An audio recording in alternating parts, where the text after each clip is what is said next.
அனைவருக்கும் வணக்கம். மிதுன ராசிக்காரர்களுக்கு 2024ஆம் ஆண்டு ஜனவரி மாதம் கிரகநிலைகளின் அமைப்பை ஆராய்ந்து பார்க்கும்போது கோடீஸ்வர யோகம் நிறைந்த மாதமாக அமைவதற்கான வாய்ப்பை எந்தெந்த விஷயங்களில் உறுதிப்படுத்துகின்றன என்பதை சற்று விரிவாக பார்க்கலாம். மிதுன ராசிக்காரர்களை பொறுத்த வரைக்கும் இந்த வருடத்தின் முதல் மாதம் அதிர்ஷ்டத்தை அள்ளித்தரக்கூடிய இனிமையான மாதமாக அமைய போகிறது. ஏனென்றால் மிகவும் வலுவாக இந்த தருணத்தில் மிதுன ராசிக்காரர்களுக்கு லாபஸ்தானத்தில் வீற்றிருக்கிறார் குரு லாபத்தில் இருப்பது இரட்டிப்பு நன்மை கொடுக்கக்கூடிய ஒரு அமைப்பாக பார்க்கப்படுகிறது. சனியும் 9ஆம் இடத்தில் இருக்கிறார். சுக்கிரனும் 7ஆம் இடத்திற்கு மாற இருக்கிறார். எதிர்பார்ப்புகள் பூர்த்தியாக கூடிய ஒரு தருணமாக அமைவதற்கான வாய்ப்பும் யோகமும் நிறைந்து கிடைக்கிறது. மிதுன ராசிக்காரர்களுக்கு 2024ஆம் ஆண்டு முதல் மாதமாக இருக்கக்கூடிய ஜனவரி மாதத்தில் பல கிரகநிலைகள் சாதகமாக சஞ்சரிப்பதால் கோடீஸ்வர யோகம் நிறைந்த ஒரு மாதமாக இந்த ஜனவரி மாதம் அமைவதற்கான வாய்ப்பும் சூழ்நிலையும் பல்வேறு தருணங்கள்ல அமைகிறது என்பதை கிரகநிலைகள் உறுதிப்படுத்துகின்றன. அது மட்டுமல்லாது எப்பேற்பட்ட மாற்றத்தை சந்தித்தாலும் தங்களுடைய இயல்பில் இருந்து மாறாத கிரக அமைப்புகள் இருப்பதால் நீங்கள் எதிர்பார்க்கக்கூடிய சிறந்த மாற்றம் என்பது உருவாக போகிறது. ஆனால் அதே சமயம் உங்களுடைய பண்புகளில் எந்த விதமான மாற்றமும் இல்லாமல் விரைந்த தனலாபத்தை பெறக்கூடிய ஒரு சிறந்த மாதமாக இந்த ஜனவரி மாதம் அமைவதற்கான வாய்ப்பும் யோகமும் மிக அபரிவிதமாக இருக்கிறது. ஏனென்றால் முழு சுப கிரகமாக இருக்கக்கூடிய குரு தனது நட்பு கிரகமாக இருக்கக்கூடிய செவ்வாயின் ஆட்சி வீடான மேசராசியில் வலுவாக சஞ்சரிக்கிறாருங்க. இது சிறந்த வரவேற்கத்தக்க ஒரு அமைப்பாக பார்க்கப்படுகிறது. மேசராசியில் குரு சஞ்சரிக்கும் போது அதிவிரைவாக அனைத்து விதமான நன்மைகளையும் அள்ளி கொடுக்கக்கூடிய ஒரு வலுவான அமைப்பில் வீற்றிருப்பாருங்க. இது பல்வேறு தருணங்களில் நினைக்கக்கூடிய காரியங்களை அதிவிரைவாகவும் துல்லியமாகவும் செய்து முடிக்கக்கூடிய வாய்ப்பையும் யோகத்தையும் உருவாக்கி கொடுக்கிறது என்பதை தெளிவாக உறுதிப்படுத்துகிறார். அது மட்டுமல்லாது ஜீவனக்காரராக இருக்கக்கூடிய சனி பகவானின் அமைப்பை பொறுத்த வரைக்கும் அவர் மிக வலுவாக ஆட்சி பலம் பெற்று தனது சொந்த ராசியான கும்பராசியில் அமர்ந்திருக்கிறாருங்க.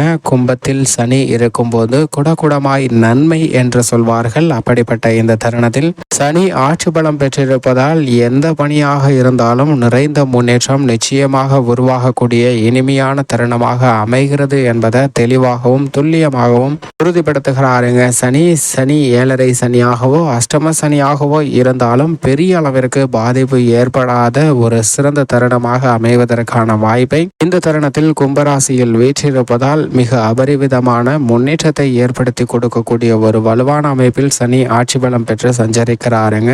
இது நிறைந்த தொழில் ரீதியான முன்னேற்றத்தையும் உத்தியோக ரீதியான பல சலுகைகளையும் எதிர்பாராத அதிரடியான திருப்பங்களை சந்திப்பதற்கான வாய்ப்பை உறுதிப்படுத்துகின்றன. நிழல் கிரகங்களாக உள்ள ராகு மற்றும் கேதுவின் அமைப்பை ஆராய்ந்து பார்க்கும் போதும் இரண்டு கிரகநிலைகளும் தங்களது சமய கிரகமாக இருக்கக்கூடிய கிரகநிலைகளின் ஆட்சி வீட்டில் சஞ்சரிக்கின்றன. அதில் குறிப்பாக ராகு குருவின் ஆட்சி வீடான மீன ராசியிலும் கேது புதனின் ஆட்சி வீடான கன்னி ராசியிலும் அமர்ந்திருக்கிறாருங்க. இது நல்ல ஒரு மாற்றத்தை ஏற்படுத்தி கொடுக்கக்கூடிய அமைப்பாக பார்க்கப்படுகிறது. நிழல் கிரகங்கள் நிஜ வாழ்க்கையில் பல்வேறு தருணங்கள்ல முன்னேற்ற வாய்ப்பை நிறைந்து கொடுக்க போகிறது. அது மட்டுமல்லாது குரு தனது நட்பு கிரகமான செவ்வாயின் ஆட்சி வீடான மேசராசியில் அமர்ந்திருப்பது போல் செவ்வாய் தனது நட்பு கிரகமாக இருக்கக்கூடிய குருவின் ஆட்சி வீடான தனுசு ராசியில் அமர்ந்திருக்கிறாருங்க. இது பல்வேறு வகையில வரவேற்கத்தக்க ஒரு அமைப்பாக பார்க்கப்படுகிறது. அது மட்டுமல்லாது குருவின் சுப பார்வை செவ்வாயின் மீது அதீதமாக கிடைக்கக்கூடிய இந்த தருணம் பல்வேறு விதமான நன்மையும் முன்னேற்றத்தையும் அள்ளி கொடுக்கக்கூடிய ஒரு இனிமையான தருணமாக அமைகிறது என்பதை தெளிவாகவும் துல்லியமாகவும் உறுதிப்படுத்துகிறாருங்க. அது மட்டுமல்லாது முதன்மை கிரகமாக இருக்கக்கூடிய சூரியன் இந்த மாதத்தின் முற்பகுதியில், அதாவது ஜனவரி மாதத்தின் முற்பகுதியில் தனுசு ராசியிலும் பிற்பகுதியில் மகர ராசியிலும் சஞ்சரிக்க போகிறாருங்க. சூரியனுடைய இந்த அமைப்பு வாழ்வில் இன்பம் பிறப்பதற்கான வாய்ப்பையும் பொங்கல் எப்படி பொங்கி வருகிறதோ அது போன்று செல்வ செழிப்பு நிறைந்து கிடைப்பதற்கான வாய்ப்பும் கோடீஸ்வர யோகம் நிறைந்து கிடைக்கக்கூடிய இனிமையான தருணமாக அமைய போகிறது என்பதை தெளிவாக உறுதிப்படுத்துகிறாருங்க. செவ்வாய் மற்றும் சூரியனின் அமைப்பு மிக சிறந்த மாறுதலை கொடுக்கக்கூடிய ஒரு அமைப்பாக பார்க்கப்படுகிறது. அதே போன்று சுக்கிரன் இந்த தருணத்தில் முற்பகுதியில் விருச்சிக ராசியிலும் பிற்பகுதியில் தனுசு ராசியிலும் சஞ்சரிக்க போகிறாருங்க.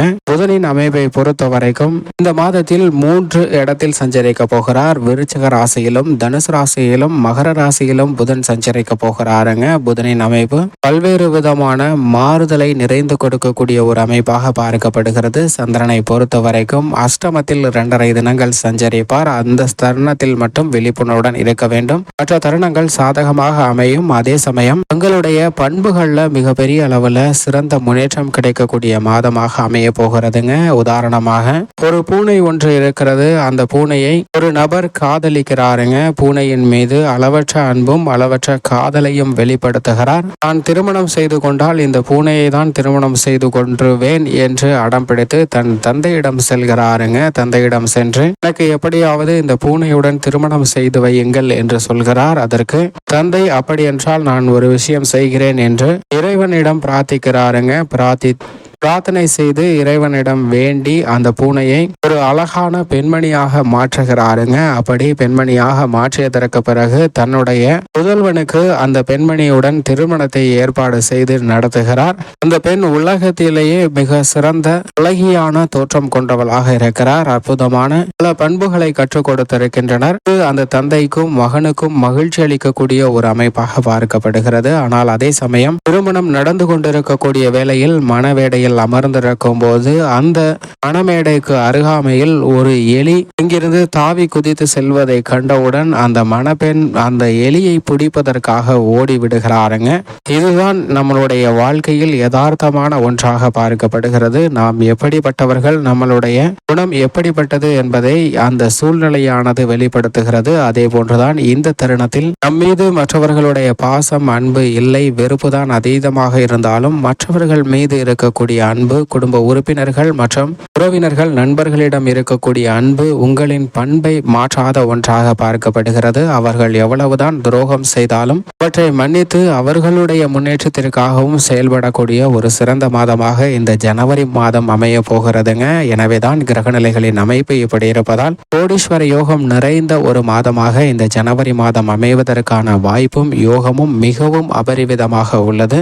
மிதுன ராசிக்காரர்களின் குடும்ப சூழ்நிலையை ஆராய்ந்து பார்க்கும்போது குரு லாபஸ்தானத்தில் இருப்பதால் குடும்பத்தில் தேவையற்ற கருத்து வேறுபாடுகள் விலகும். ஒற்றுமை என்பது அதிகரிக்கும். திட்டமிட்டபடி பல்வேறு விதமான சுப நிகழ்வுகளை இனிமையாக செய்து முடிக்கக்கூடிய தருணமாக அமைய போகிறது. லாபத்தை அதிகரித்துக் கொள்ளக்கூடிய வகையில் நீங்கள் முயற்சி செய்யக்கூடிய அத்தனை காரியங்களிலும் பொருளாதார ரீதியான முன்னேற்றம் நிறைந்து கிடைக்க போகிறது. பல்வேறு தருணங்கள்ல கோடீஸ்வர யோகம் நிறைந்த ஒரு மாதமாக மாற்றக்கூடிய வலுவான அமைப்பில் லாபஸ்தானத்தில் வீற்றிருக்கிறார் குரு. எனவே இந்த சந்தர்ப்பத்தை சரியாக மிதுன ராசிக்காரர்கள் பயன்படுத்திக் கொள்ளும் போது நிறைந்த நன்மை கிடைப்பதற்கான வாய்ப்பும் யோகமும் உண்டு. அது மட்டுமல்லாது சனியும் 9 இருக்கிறார். 9 இருக்கக்கூடிய சனியின் அமைப்பு பல சிரமங்களை விலக்கி நிறைந்த நன்மையை கொடுக்கக்கூடிய ஒரு அமைப்பாக பார்க்கப்படுகிறது. நிழல் கிரகமாக இருக்கக்கூடிய ராகு 10 இருக்கிறாருங்க. ஜீவனஸ்தானத்தில் ராகு இருப்பது, 9 சனி இருப்பது உத்தியோக ரீதியாக நீங்கள் எதிர்பார்க்கக்கூடிய சலுகைகள் நிறைந்து கிடைக்கும். போனஸ், விடுமுறை உட்பட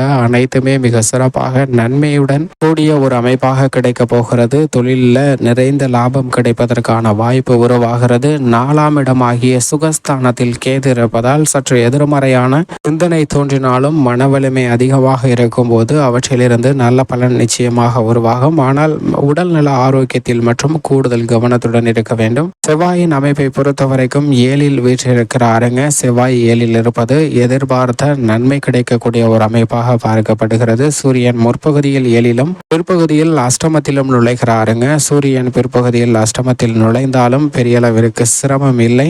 அதே போன்று சுக்கிரன் பெரும்பாலும் இந்த தருணத்தில் மிதுன ராசிக்காரர்களுக்கு 6ல் சஞ்சரிக்கிறார். இந்த மாதத்தின் இறுதியில் 7ல் நுழைகிறாருங்க. எனவே இந்த மாதத்தின் இறுதியில் எதிர்பார்த்தபடி புதிய வாய்ப்புகள், தன ரீதியான முன்னேற்ற செய்திகள் நிறைந்து கிடைக்கும். எதிர்பாராத புதிய ஒப்பந்தங்களை மேற்கொள்வதற்கான வாய்ப்பு உண்டு. ராசியின் அதிபதியான புதன் சாதகமாக சஞ்சரிக்கிறாருங்க. நேர்கதியில் வக்ர நிவர்த்தி பெற்று சஞ்சரிப்பது பல மடங்கு நன்மையை கொடுக்கக்கூடிய ஒரு அமைப்பாக பார்க்கப்படுகிறது. சந்திரனின் அமைப்பை பொறுத்த வரைக்கும் அஷ்டமத்தில் சஞ்சரிக்கும் போது மட்டும் மிதுன ராசிக்காரர்கள் சற்று கவனத்துடன் இருங்க. மற்ற தருணங்களை சாதகமாக மாற்றிக்கொள்வதற்கு நிச்சயமாக இந்த மாதத்தில் உடற்பயிற்சியும் மனப்பயிற்சியும் மேற்கொள்ளுங்கள். அப்படி மேற்கொள்வதால் நிறைந்த நன்மை நிச்சயமாக உருவாகும். மேலும் சாதகமாக மாற்ற காப்பாற்றிக் கொள்வதற்கு வாரத்தில் ஏதேனும் ஒரு நாள் விரதம் இருந்து அருகாமையில் உள்ள நவகிரக சன்னதி சென்று தீபம் ஏற்றி வழிபாடு செய்யுங்கள். நிறைந்த நன்மையும் முன்னேற்றமும் மிதுன ராசிக்காரர்களுடைய வாழ்வில் இனிதாக கிடைக்கும்.